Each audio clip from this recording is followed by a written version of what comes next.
fire. And folks, there's just too much fire.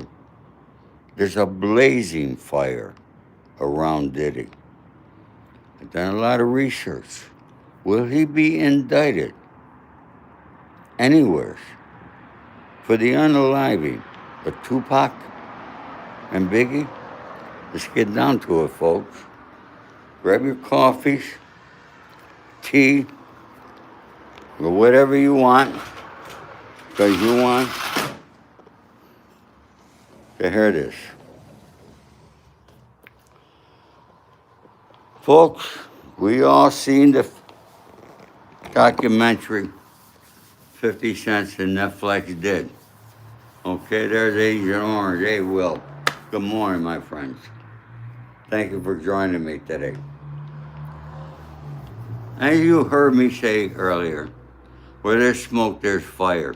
And there's a blazing fire around Diddy. Now, going back to the trial, you all heard me say this way back in the beginning. Maureen Coleman, she had so much evidence, so many things that she could have indicted him on and put him away for a very long time. But she didn't do it. She was horrible. I said that from the beginning. From the beginning, all right? I said the jurors have been paid. And now there's a picture circulating. I saw it on Murad Merrill post today of that juror that you all saw in the Netflix documentary with a picture of Diddy years ago. So folks, are they not investigating this? Will they investigate this? I don't know. But I sure so hope so. Good morning, Nancy, Sonia, Sherdangi. Okay, good morning, everyone. Yeah, is Diddy the next Teflon Don? Yeah, John Gotti was a Teflon Don. And I knew John Gotti. I met John Gotti a couple times. Nice guy. I really liked him. Very charismatic. You would have loved to meet John Gotti. What did Sammy the Bull do? Sammy the Bull Gravano. You all know who he is. What did he do? He paid off a juror $60,000. Remember that, folks? That's part of history. Don't forget.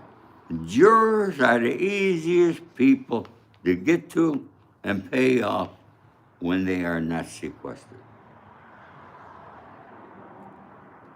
This judge did not sequester that juror, those jurors. I would like to talk to Biggie's son. Hey, Will. Maybe someday I will. But folks, let's get into, I've done a lot of research, a lot of investigating, and I'm wondering why I'm not seeing any investigations taking place, okay? Nancy Lyons, thank you for hitting that thanks button, folks.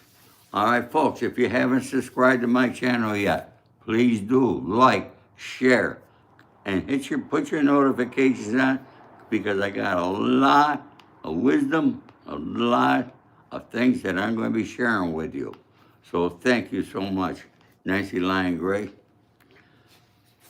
Folks, for those of you who do not know who Jimmy Henchman is, Jimmy Henchman was a real gangster. You've heard his name mentioned. I think he was mentioned in the documentary, okay? Jimmy Henchman was a real gangster. He was a shooter. What do I mean by shooter? He's a guy who really did work, okay? Sonia, thank you for hitting that button. God bless you, girl. All right, it's always that girl's coming through here. All right, let me get into who Jimmy Henchman was, okay? Now, Jimmy was a friend of mine, and you all know I knew Jimmy, Haitian Jack, Wyclef John, Jerry Wonder, Jimmy Cozier, Governor, okay? I met Diddy with Jimmy Henchman, introduced him to me at a nightclub. I've been out with these folks. I know them, okay? Now, Jimmy was born February 5th, 1965, in New York. He's an entertainment record executive and convicted criminal, okay? He was born in New York City. Jimmy is doing two lifetimes, I think, in prison right now. Drug trafficking, obstruction of justice, and possessing and using firearms, conspiracy,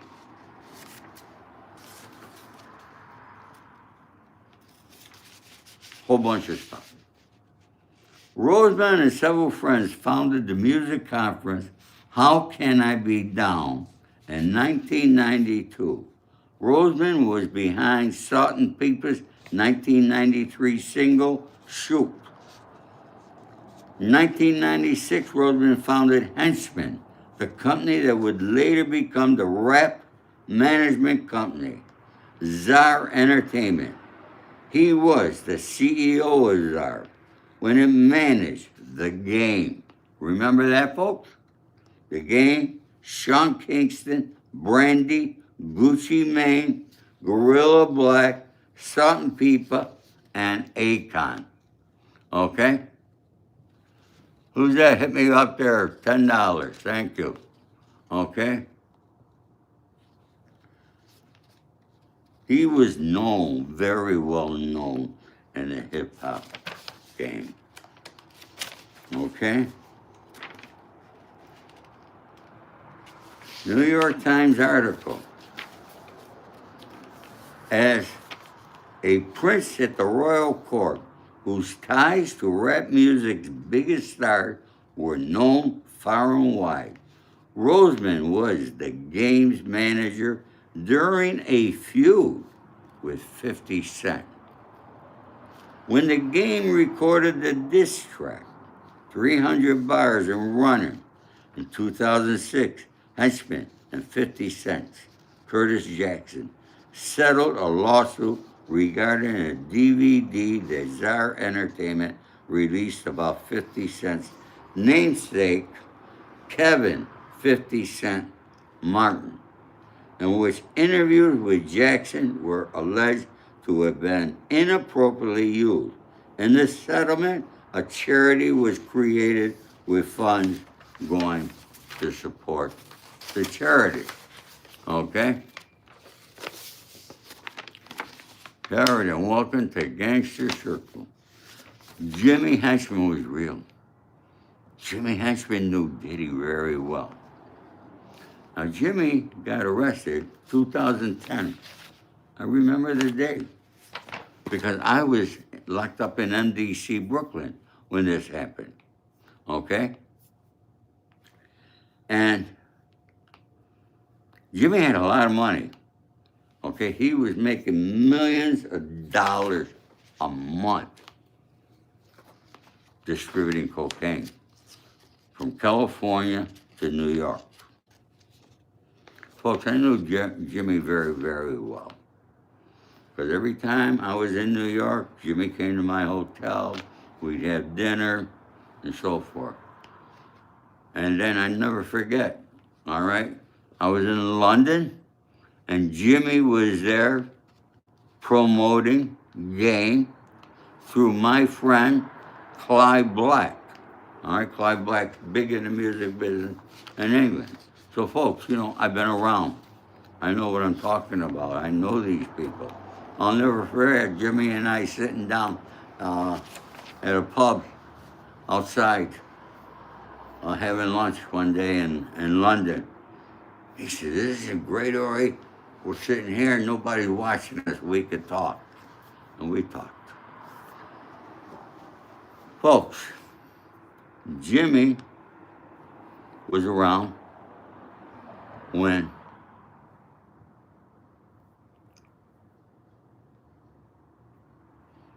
yes, George, I did know. I knew the Russos in Rhode Island. Yeah, I knew a lot of people there. Providence. Oh, no, Providence. That's Rhode Island, right? I don't know where I am today. So I wanted to give you, and let you know who Jimmy Henchman was. Jimmy Henchman proffered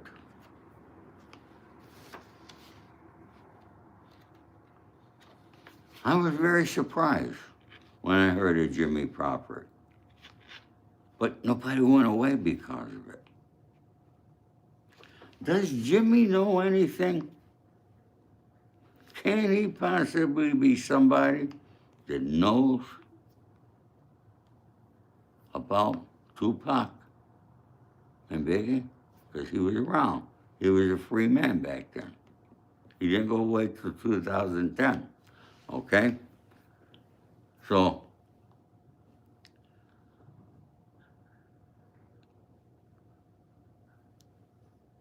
I'm just wondering, because if he does, look, and none of us like informants, but there's somebody I feel alive today that knows, somebody besides Keefe D. Now, I don't believe that Keefe D is lying, saying that Diddy offered $1 million for the unaliving of Tupac and Suge. Now, according to him, because they did not get Suge, who was also another friend of mine, okay, because they didn't get Suge, that he only paid half, $500,000. And that money was to go to Keefe D, but it went to a guy named Zip out of New York, who was a friend of Diddy, and I think he was a friend of Diddy's father. So he got the money, but he supposedly bought a nightclub with it, but he died of cancer, so he's not around. But if you were an investigator, wouldn't you want to investigate anybody who was close to Zip with the restaurant, this and that? All right, why did he get that money? Why did he get a $500,000 from Diddy? You want to know that.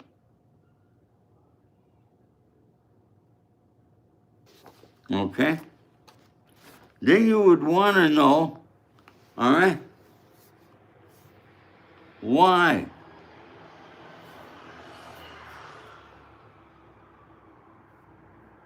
Is this not being investigated, or is it being investigated?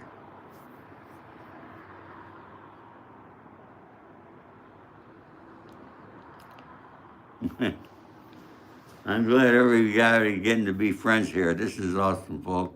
You know, I love coming here and having you folks. You folks are so loyal. Okay.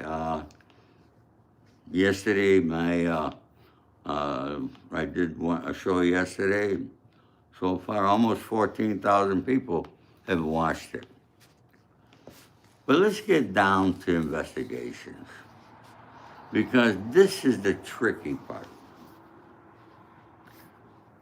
I researched, can Diddy be indicted on federal charges for Tupac and Biggie? I asked them both, okay? Let me read you. Well, and then I'm going to explain to it the legalities of all this here, all right?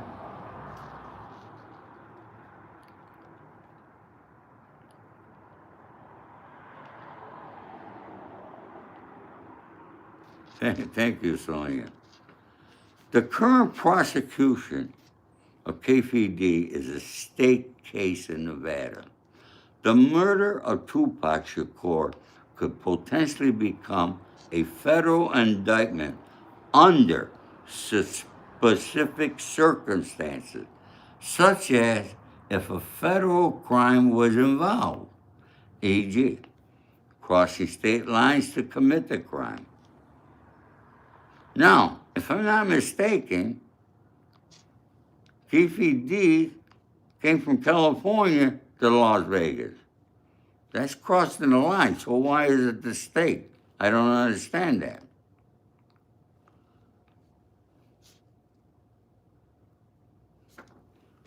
Or a murder for hire. There we go, right back to the murder for hire. How do they prove it? There's somebody out there that knows this. Now, I don't like rats, but if somebody does know this, he's going to become a hero. He'll become a hero. Not known as a snitch, he'll become a hero. All right? Yeah, well, I saw that he sent the flower. Let me tell you something. I met 50 Cent too. I told you he was right in my home. Okay? 50 Cent not worried in the least bit. He's got himself covered. Okay? He's not afraid of Diddy or his people. Okay? All right? Not afraid at all. But let's get some key points of the federal involvement. Current state case, the ongoing prosecution, is a state-level case in Nevada. A witness in the case is now being protected. They have a witness that's being protected by the federal government, indicating some level of federal awareness or ancillary involvement, though not necessarily a full federal indictment. So they have somebody. I don't know who. Anybody got any idea who that might be? Put in the comments. And folks, if you haven't subscribed yet, please subscribe. Help me out over here, because I do a lot of work to bring you this information, okay? And I get into the legal thing, all right? But I have to know a lot about the law. I should have been a lawyer, all right? All right, well, here it is. While the nature of the crime and its connection across state lines could theoretically, it could be a federal case. But Nevada has. And Nevada has got sufficient evidence against KPD. So they don't really care about much more. So unless the feds step in,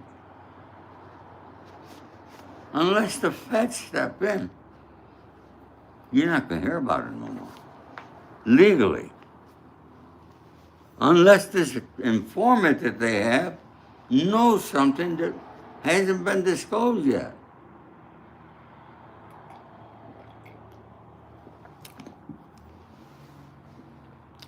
Now let's get to Biggie. A federal indictment is possible if federal criteria are met. The FBI already conducted a federal investigation into the murder of Notorious Big, Christopher Wallace, which it closed in 2005. 20 years ago, they closed it due to insufficient evidence. The case remains officially unsolved and is primarily a local police matter. Here we are, LAPD. Hey, I live here. You heard all the stories, all right? You've heard all the stories about LAPD. I'll get more into that.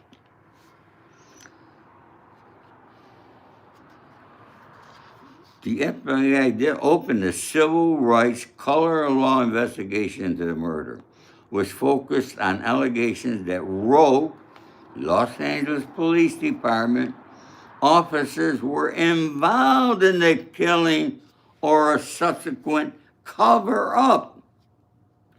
Federal prosecutors ultimately declined to bring charges based on the evidence gathered. You all remember the police who were involved in this. Now, Diddy was very close to a lot of Crips out here in Los Angeles. Don't forget that.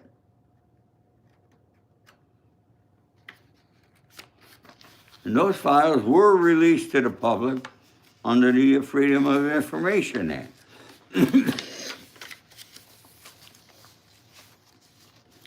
The criminal investigation into the murder of Biggie is still officially an open case with the LAPD, but there's been little to no activity on the case for years. No arrests have ever been made. Now, you heard Gene Deal. You've heard other people talk about the security, all right? You heard that, Biggie didn't want to come to Los Angeles because it was right after the Tupac unaliving, okay? But Diddy insisted. And then from here, Biggie was supposed to go to London to do some work, singing, and Diddy stopped that. Why? Diddy kept him here. Now, Gene Deal might be another guy that actually knows more than what he's talking about. Somebody close to Diddy knows something and is keeping their mouth shut. Either they've been paid very handsomely, but somebody does. I really feel there's somebody out there that knows about this. But I don't know. While the previous federal investigation concluded without an indictment, the case could theoretically become a federal indictment in the future if new compelling evidence of a federal crime is found. In summary, the murder of Biggie Smalls has been the subject of a federal investigation in the past, but the current open case is a local LAPD matter. Always goes back to the LAPD, which makes me feel very uncomfortable.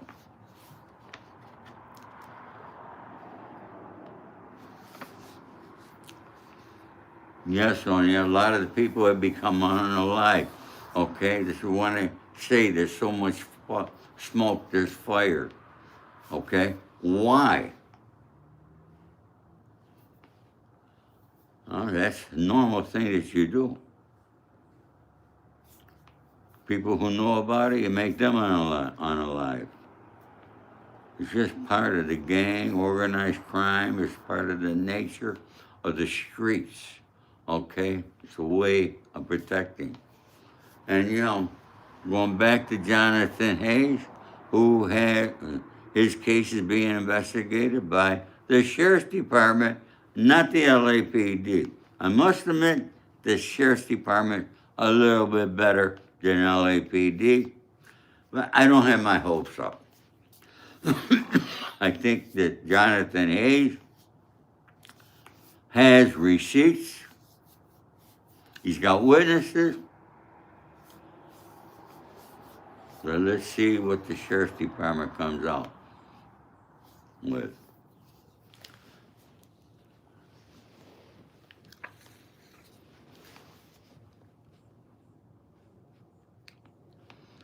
I want to talk about Diddy being a lot of people keep saying that, all right? Yes, I knew Sammy Gravano, folks, yeah. The ignorant rappers had no real security. How stupid. I wanted to talk about that, the security. Gene Deal security, we offered all the security people. Are they licensed security guys? Or are they just guys from the street that became security people? I'm wondering about that. Are they licensed? Is Gene Deal, was he a licensed security? Maybe somebody out there know. If you know, leave it in the comments, please.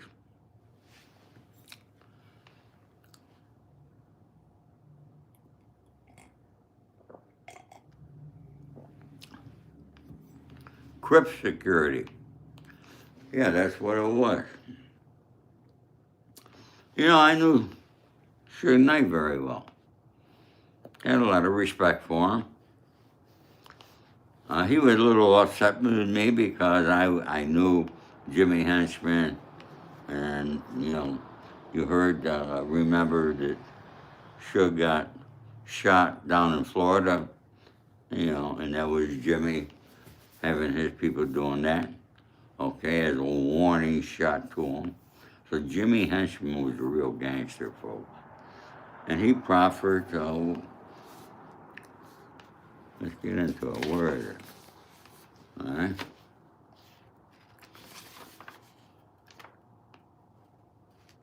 There we go. Let's talk about proffering. Do you know what a proffer is? Okay. A proffer is when you sit down with the U.S. Attorney and the FBI and you talk about all the crimes. You try to do that proffering in order to try to get out of jail. Jimmy Henchman did. And someone owns a security company and every employee. Thank you, Agent Orange, for that there. James Jimmy Henchman Rodman did proffer with the FBI and federal prosecutor providing a testimony and information, especially after his own drug money laundering convictions, which was part of the complex legal battle leading to his conviction for orchestrating murders, including for 50 Cent's associates. While he initially denied involvement in crime, his cooperation became evident as he testified against others like G Unit members, and in his own sentencing, seeking leniency by revealing details of his extensive criminal enterprise, including murder plots. His cooperation ultimately led to his conviction for orchestrating the murders of G Unit associates like Lowell, Lodi Mack, Fletcher. You all heard those names before. His cooperation was a factor in his sentencing, though he received a significant. So, in other words, he proffered, but he's still doing life plus 40 or something like that.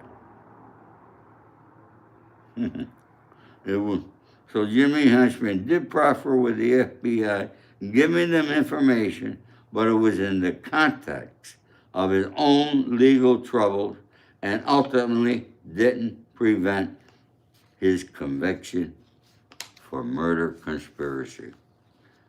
So, see, folks, there's also, I think his name is Basciano, who's doing life in prison, all right?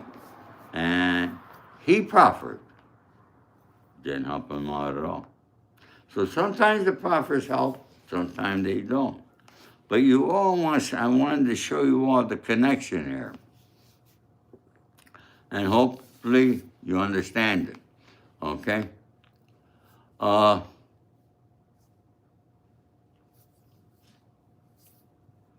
Now, I wanted to get back to something else, okay?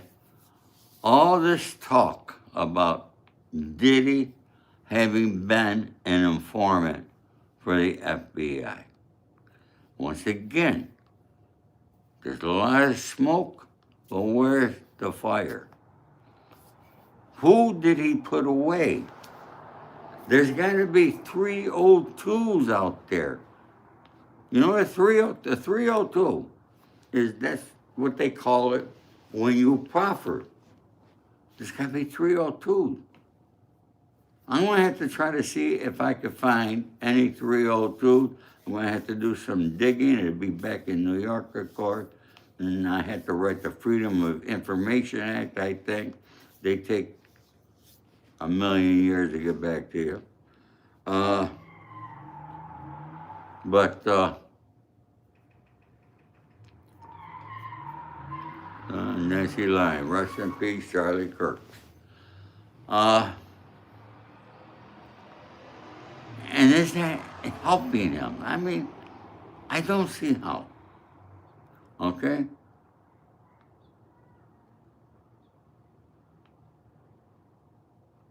Caddywhack, why are you even writing something like that there? You should be ashamed of yourself. Okay? If you can't write something respectful and nice, don't write it all. Okay? I'm not going to get upset, folks. Some people come in here and, all right, they're just moronic idiots writing stuff. Okay. Now, so what do I do with somebody like that? Just take them out of there. Sorry, folks.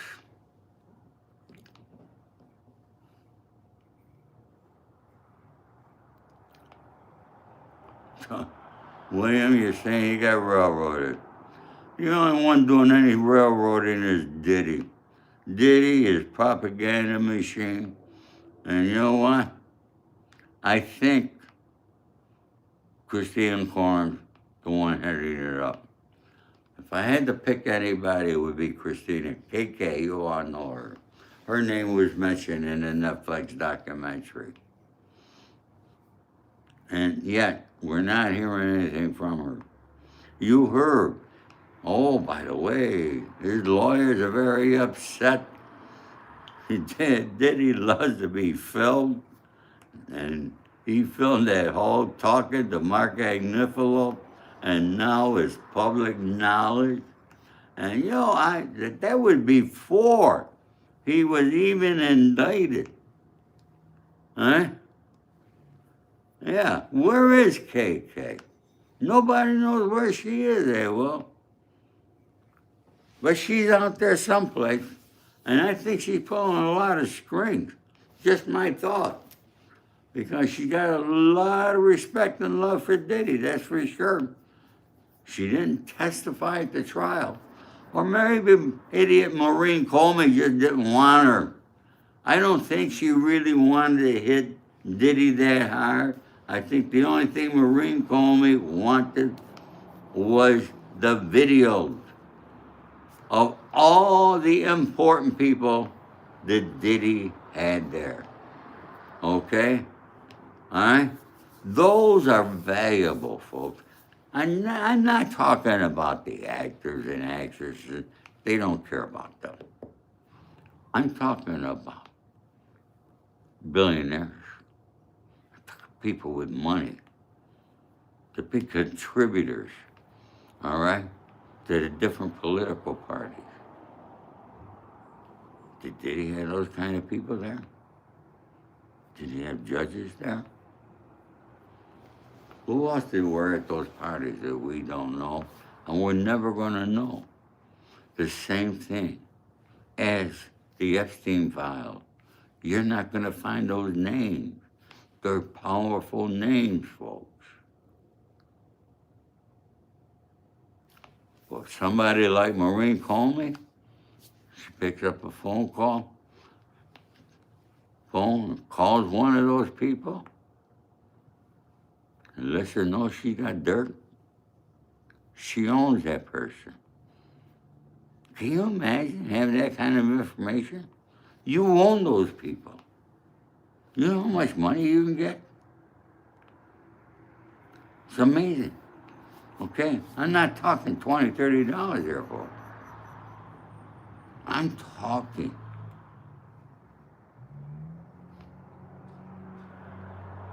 Super Winkle asked me, how do I feel about blacks? Be more specific, okay? I've been around blacks all my life. I don't consider people black, white, green, or whatever. All right? We're equal here, folks. You're equal when you're here with me. I don't get racial. All right? So, Super Netwinkle, whoever you are, I've never seen you before. All right? You have black fatigue. Ah, boy, people come. All right? Sonia loves the Italian.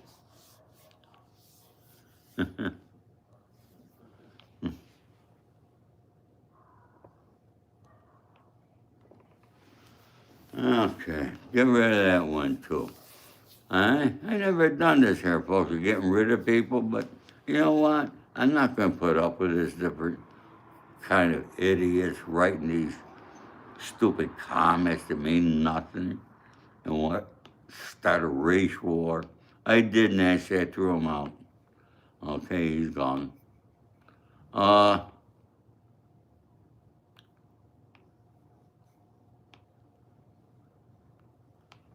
Yes, I knew Jimi Hendrix.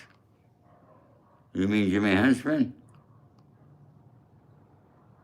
Hmm. Huh. Oh, folks, you can see I began this here out on my patio today. It's a beautiful day here. Okay, I'm going to get out, take a nice walk today. Uh,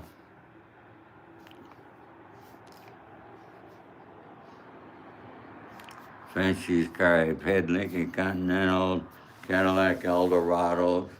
Okay, you go back, check me out. I got a picture of me with my Eldorado. I love that car. It was a great car. I've had a lot of cars in my life. I'm not really a car guy, folks. You know what I mean? I, Ron Anthony Harrigan asking me my age. No, I will be 81 years old, December 17th. Today is what, December? 10 more days. Okay, and I'll be 81, folks. So I got to stay healthy so I can keep coming back to you and giving you good information. I hope you enjoyed this here. All right, thank you, Ron. Folks, please subscribe to my channel. Hit that like button. It don't cost you a penny. And share with your friends, okay? Now, folks, if you've been with me, you know that on the comments, I try to answer every single comment. So I'm not looking to grow to 1 million subscribers. I like to get to around 25,000. I'm close to 14,000 right now, okay? And so within that realm, 25,000, I think, yeah, maybe I can make a few bucks from YouTube, all right? But I want to keep it so that I have a personal relationship with all of you, all right? And be able to answer your comments. If I got a lot of subscribers like some, okay,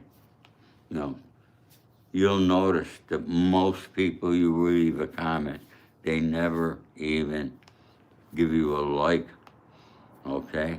I always do, because I respect you. I respect your time. I love you all right? Tomorrow is Monday. I might take the day off. I don't know. But subscribe, put your notification, because something important does come down. I'm going to be going live and let you know about it. All right? So, folks, have a great day. It's Sunday. God bless you all. All my love and respect to all of you. Take care now.